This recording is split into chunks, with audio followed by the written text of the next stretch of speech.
আমার দেশের ধ্বজভঙ্গ নির্বাচন কমিশন ইতিপূর্বে আমরা দেখেছি, আর এরা হলো ধ্বজভঙ্গের সাথে সাথে মাজাও ভঙ্গ।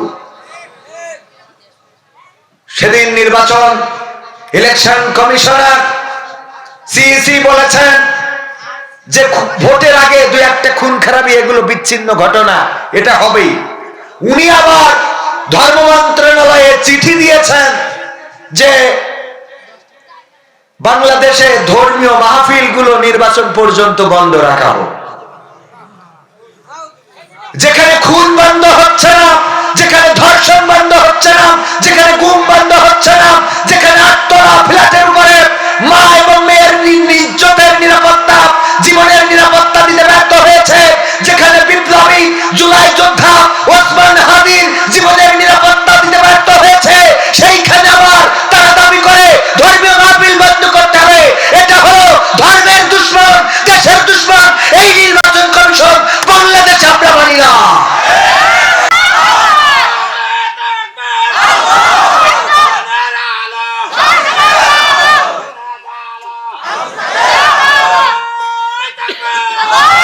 যেই নির্বাচন কমিশন একজন প্রার্থীকে নিরাপত্তা দিতে পারে নাই, ঢাকা ৮ আসনের শরীফ ওসমান হাদিকে প্রকাশ্যে দিবালোকে গুলি করা হলো, এটা নিয়ে তার কোনো ভূমিকা নাই। এটাকে বলে বিচ্ছিন্ন ঘটনা, আর তার মাহফিল বন্ধ করতে চায়। এরা কুলাঙ্গার মুসলমানের দুশমনের আমল, ঠিক কিনা? এই দেশে ধর্মীয় মাহফিল বন্ধ করা যাবে না। ইতিপূর্বে যারা বন্ধ করতে চেয়েছিল, বাংলাদেশের জমিনে তাদের জায়গা হয় না। এখন আর বাংলাদেশের জমিনে সেই মুখগুলো দেখা যায় না, কারণ কোরআনের সাথে ধর্মের সাথে বেয়াদবি করে টিকে থাকা যায় না। আমার দাদারা বাবরি মসজিদ ভেঙেছিল 1992 6 ডিসেম্বর। 2025 সালের 6 ডিসেম্বর আবার সেই বাবরি মসজিদের উদ্বোধন হয়েছে। শুধু উদ্বোধন হয় নাই, ভারতের মানুষেরা বাবরি মসজিদের প্রতি ভালোবাসার নিদর্শন হিসাবে গলায় করে, মাথায় করে, সাইকেলে করে, মোটর সাইকেলে করে ইট বয়ে এনে প্রমাণ করে দিয়েছে তোমরা মসজিদ ভেঙে দিতে পারো, এই পৃথিবীর জমিন থেকে, কিন্তু আমাদের কলিজা থেকে নয়, আমাদের অন্তর থেকে নয়। আমাদের অন্তর থেকে ধর্ম মুছে ফেলা যাবে না। আমাদের অন্তর থেকে আল্লাহ তার রাসূলের প্রতি ভালোবাসা মুছে ফেলা যাবে। সম্মানিত ভাইয়েরা, যারা এগুলো করতে চেয়েছে তাদের থেকে শিক্ষা নাও যে তাদের ফল কি হয়েছে, ঠিক না বেঠিক? তাদের ফল দেখার দরকার ছিল না? ছিল না? এই মাহফিলে কোন জায়গায় এমন হয়েছে মাহফিল করতে যে একজন গুলি খেয়ে মারা গেছে? মাহফিল কমিটি একজনকে গুলি করেছে, প্রার্থী গুলিবদ্ধ হয়েছে, নির্বাচন কমিশন বলে এটা বিচ্ছিন্ন ঘটনা। আবার ধর্ম মন্ত্রণালয়ে চিঠি দিয়েছে যে নির্বাচন পর্যন্ত মাহফিল, ধর্মীয় মাহফিল এগুলো বন্ধ করা হোক। যেই মাহফিল থেকে ধর্ষণ বন্ধের কথা হয়, যেই মাহফিল থেকে খুন বন্ধের কথা হয়, অপহরণ বন্ধের কথা হয়, পরকীয়া বন্ধের কথা হয়, যেই মাহফিলে মানুষের নৈতিক চরিত্র গঠনের জন্য উপদেশ দেওয়া হয়, যেই মাহফিলে আল্লাহর দেওয়া এই পৃথিবীর জমিনের শ্রেষ্ঠ গ্রন্থ আল কোরআনের আলোচনা করা হয়, যেই মাহফিল থেকে পৃথিবীর শ্রেষ্ঠ মহামানব হযরত মুহাম্মদ সাল্লাল্লাহু আলাইহি সাল্লামের জীবন নিয়ে আলোচনা করা হয়, সেই মাহফিল গুলো বন্ধ করতে চায়। ওরা কারা? কোত্থেকে আসে ওরা? ঠিক না বেঠিক? ওরা কারা? কোত্থেকে আসে ওরা? এই জাতিগোষ্ঠীকে হুঁশিয়ার করে দিয়ে বলতে চায়, এটা জুলাই বিপ্লবের পরের বাংলাদেশ। আমরা ৭১ করেছি, সেটার ক্রেডিট তো দাদারা নিয়ে যেতে চায়, ঠিক না বেঠিক? সেটার ক্রেডিট নিয়ে নিচ্ছে দাদারা। জুলাইয়ের ক্রেডিট দাদারা নিতে পারবে না, জুলাইয়ের ক্রেডিট রামবাম নিতে পারবে না।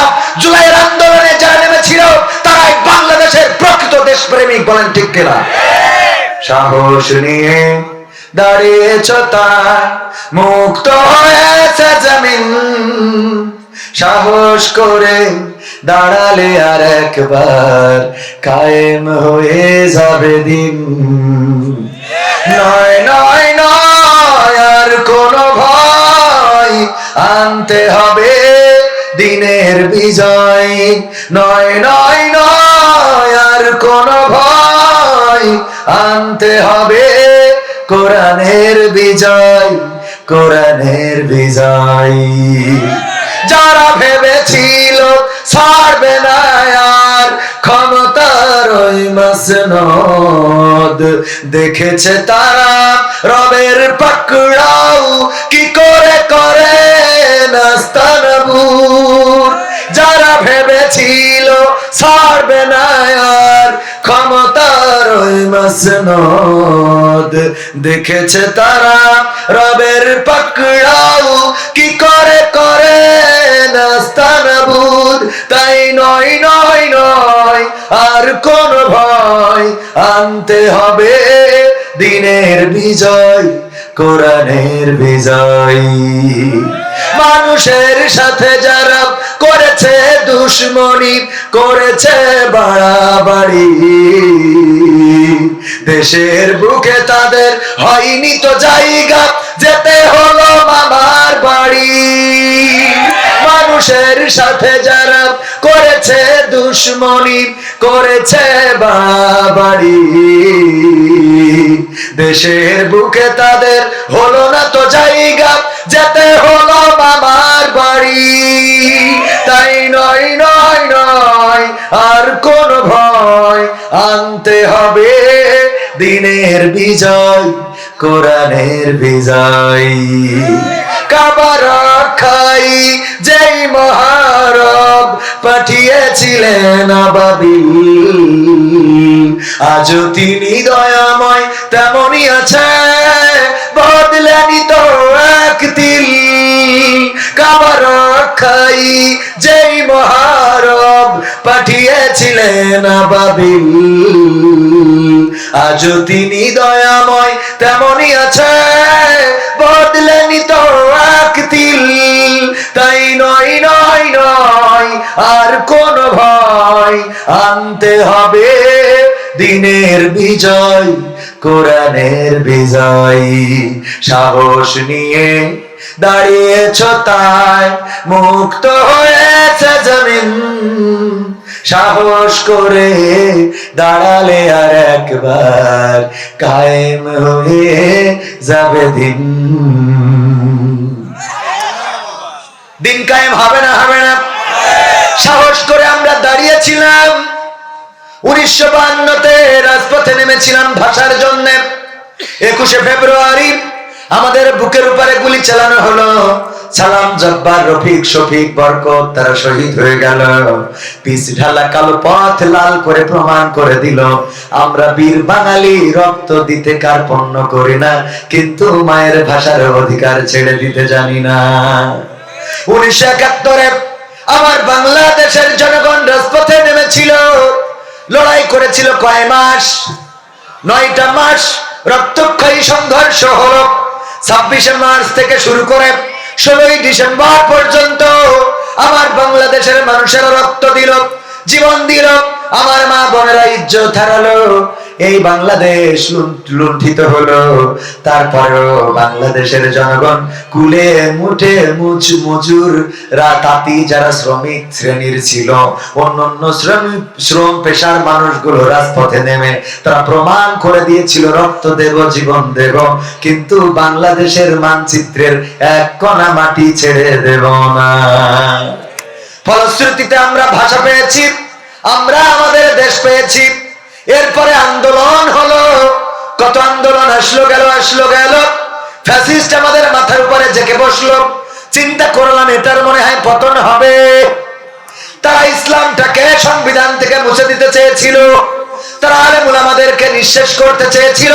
তারা ইসলামী আন্দোলনের নেতা কর্মীদের নামে একের পর এক মামলা, মিথ্যা মামলা, মারফতি মামলা, গায়েবী মামলা, জাহেরি মামলা ইত্যাদি ইত্যাদি মামলা দিয়ে আমার দেশের আলেমদেরকে হেনস্থা করা শুরু হয়ে গেল।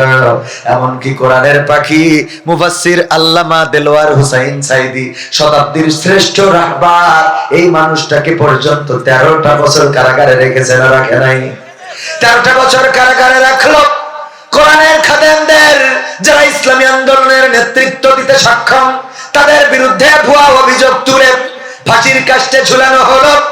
ওরা মনে করেছিল আমরা ইসলামকে শেষ করে দেব বাংলার জমিন থেকে, আমরা কোরআনের আন্দোলনকে মিটিয়ে দেব, কিন্তু আমার রব ওয়াদা করেছেন ইউরিদুনা লিয়ুতফিউ নূরাল্লাহি বিআফওয়াহিহিম আল্লাহু মুতিম্মু নূরিহি ওয়ালাউ কারিহাল কাফিরুন।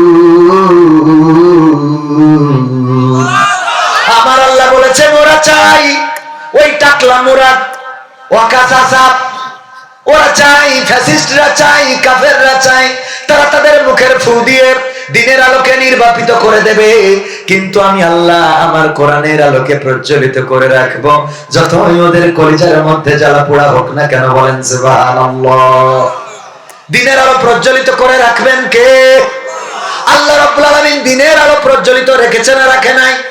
ইতিপূর্বে ইসলামী আন্দোলনের নেতৃত্ব দিয়েছে মাওলানা, কিন্তু এখন যিনি নেতৃত্ব দিচ্ছেন তিনি মাওলানা নন, তিনি মুফতি নন, তিনি মুহাদ্দিস নন, তিনি তেমন কোন মাদ্রাসায় পড়া ছাত্র নন, তিনি হলেন একজন ডাক্তার।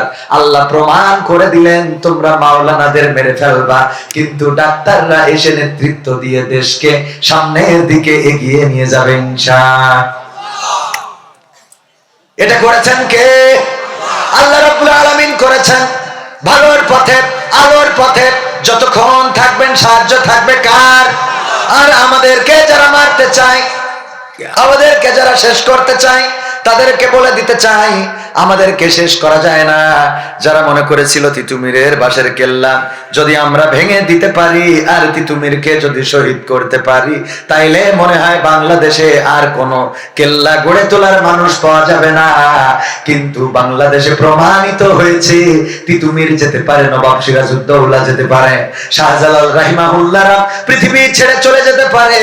এই বাংলাদেশের ইসলামের পতাকা ধরার জন্য লাখো মুসলমান এখনো প্রস্তুত হয়ে আছে। আমার বাবার ওয়াজ শুনেছেন,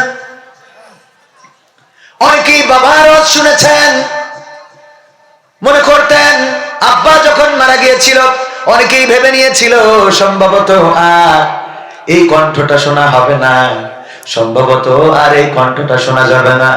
আপনারা যারা আমার আব্বার ওয়াজ শুনেছেন, আমি জানি না কতটুকু মনে আছে, কিন্তু আমি যখন আমার ওয়াজটা শুনি তখন আমার মনে হয় যেন আমার আব্বা কথা বলতেছে। আমি যখন আমার ওয়াজ শুনি তখন মনে হয় যে আমার আব্বা কথা বলতেছে।